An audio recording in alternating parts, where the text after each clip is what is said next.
बिस्मिल्लाहिर्रहमानिर्रहीम। अस्सलाम वालेकुम। मैं हूँ डॉक्टर नज़ीर सिद्दीकी और आप देख रहे हैं मेरा यूट्यूब चैनल।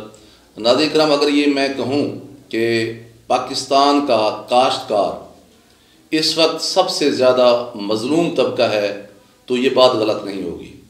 उसकी वजह है कि आजकल कमाद या गन्ना जो है वो उसकी क्रशिंग का मौसम है और शुगर मिल्स मालकान ने बहुत ही जुल्म और ज़्यादती की हुई है। एक तो यह है कि 300 रुपये मन आपने मुकर्रर किया है कमाद। पहले आप अक्टूबर में चलाते थे एंड में या नवंबर में, अब आपने जाकर दिसंबर में अपनी मिलें चलाई हैं अपनी मर्ज़ी से। और ज़ाहिर है ना तो वफाकी हुकूमत का आपके ऊपर कंट्रोल है और ना ही सूबाई हुकूमतों का, क्योंकि हर जगह आप खुद ही नुमाइंदगी के लिए बैठे हुए हैं। जितने भी बड़े ख़ानदान हैं सबकी शुगर मिले हैं, चाहे वो सिंध हो चाहे वो पंजाब हो, जहाँ भी लगी हुई है। और ये आपस में एक दूसरे का रिश्तेदार हैं, भले इनके आपस में खूनी रिश्ते ना हों लेकिन मफादात के रिश्ते इनके एक दूसरे का जुड़े हुए हैं।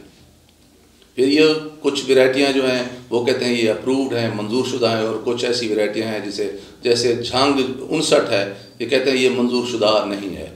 जो मंजूर शुदा है उनका रेट 300 रुपये है, लेकिन क्योंकि ये पैसे नकद नहीं दे रहे और लोगों ने अपनी गंदम भी काश्त करनी है, और बहुत सारे लोग ऐसे भी हैं जो इस कमाद से अब थक चुके हैं और वो उजाड़ रहे हैं इसको कमाद को, और वो अपनी गंदम काश्त करना चाहते हैं लेकिन यार उनको पैसे नहीं मिलते।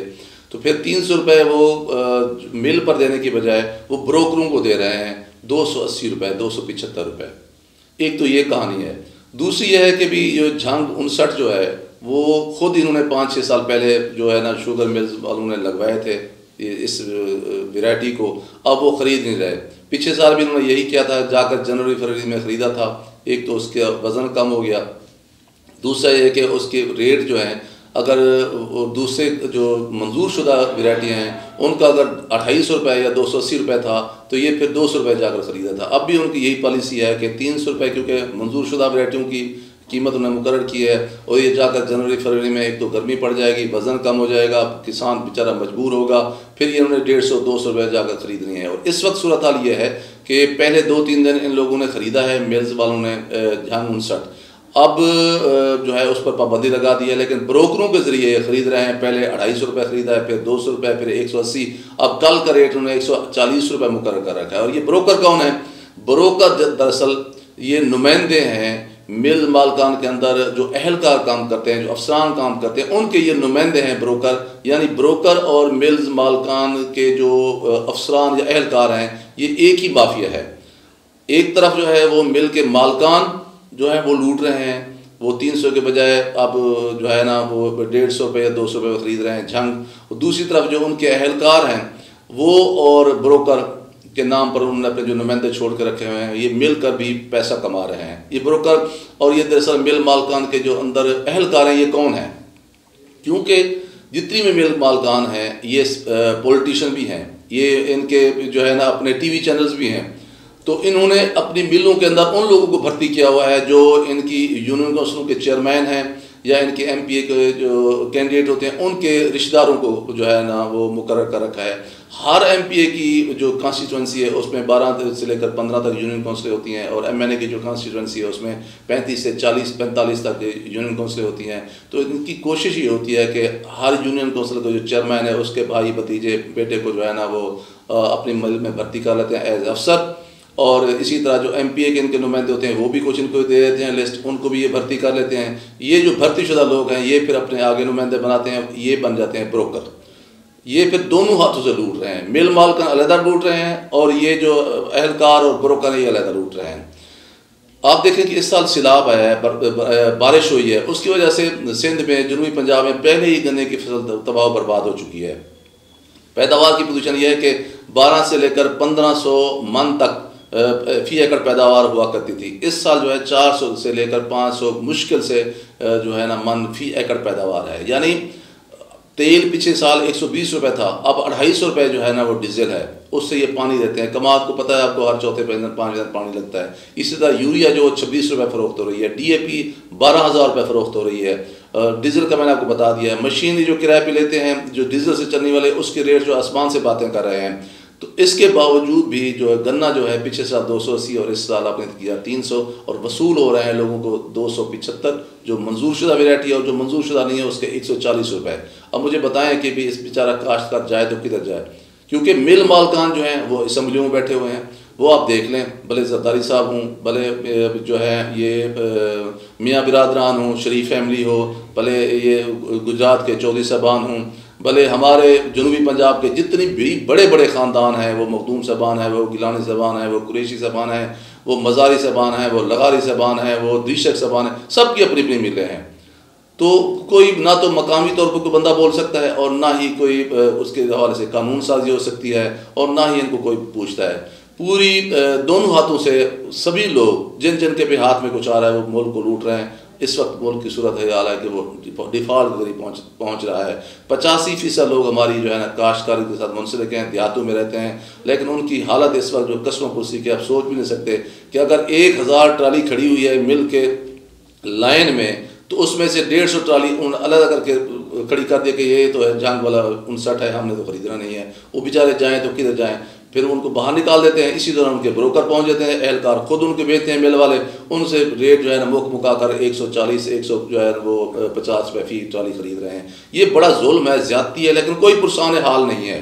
और फिर ये जो मंजूर शुदा वैरायटियाँ हैं वो भी आप कमाद जो है ना इनके ऊपर डाल रहे हैं, ये इसको क्रश करते जाएंगे। इसके जो CPR जो देते हैं वो 1.5 2 महीने उनकी पेमेंट नहीं होती। जब मिल बंद होती है फिर पूरा साल तक ये बेचारा काश्तकार जलील ख्वार होता है, धक्के खाते रहता है और एहलकार वहाँ बैठे नहीं होते मिल्स वाले, तो साल के बाद जाकर फिर इनको खाद की शक्ल में किसी और शक्ल में पेमेंट होती है। मैं तो ये समझता हूँ कि जिस तरह रुसवाई हो रही है काश्तकार की, इन काश्तकारों को इत्तेहाद करके जो है ना 3 फसलें वो लगा सकते हैं कमाद की एक फसल के बजाय। वो अब जो है ना गंदम लगाएं, चावल लगाएं और मूंगी लगाएं।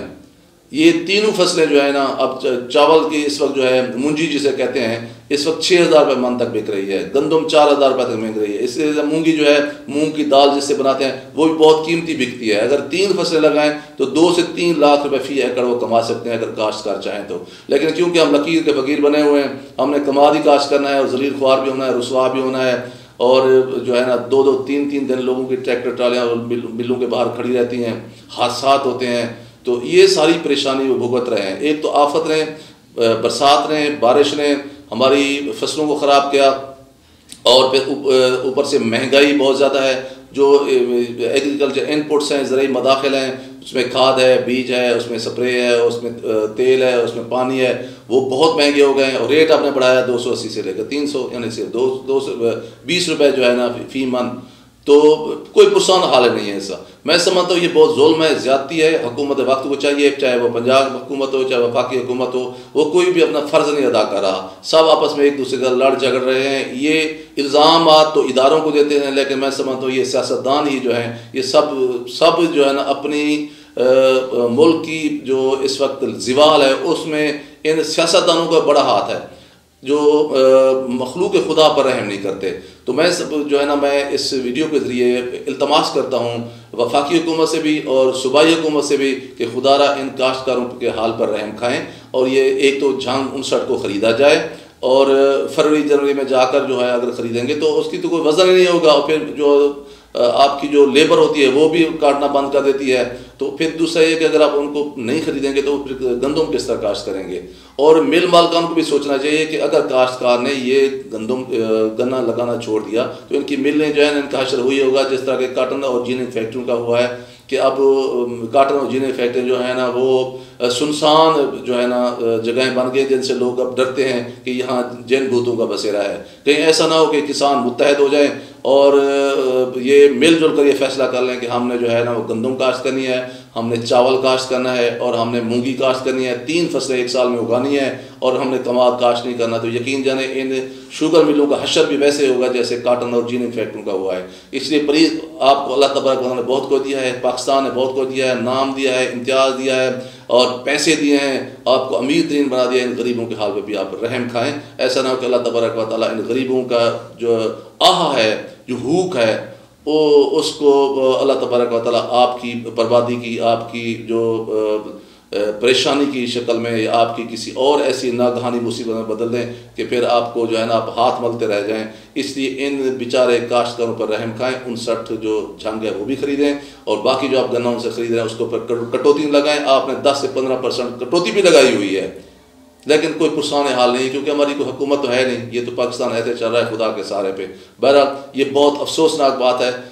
हम दुआ करते हैं कि अल्लाह तबारक व तआला हमारे जो इक़्तिदार में बैठे हुए लोग हैं या जो साहिब इस्तेदार लोग हैं या वो क़ुव्वतें जो फ़ैसला कर सकती हैं पाकिस्तान के अंदर, उनको अक्ल व शऊर दे और उनके अंदर सिला रहमी पैदा करे इस मफलूकुल हाल काश्तकार तबके के लिए, ताकि ये सुख का सांस ले सकें। नाज़रीन करम, आज के लिए इतना ही। इंशाअल्लाह मिलते हैं अगले व्लॉग में। उस वक्त तक इजाज़त। खुदा हाफ़िज़। अस्सलाम वालेकुम।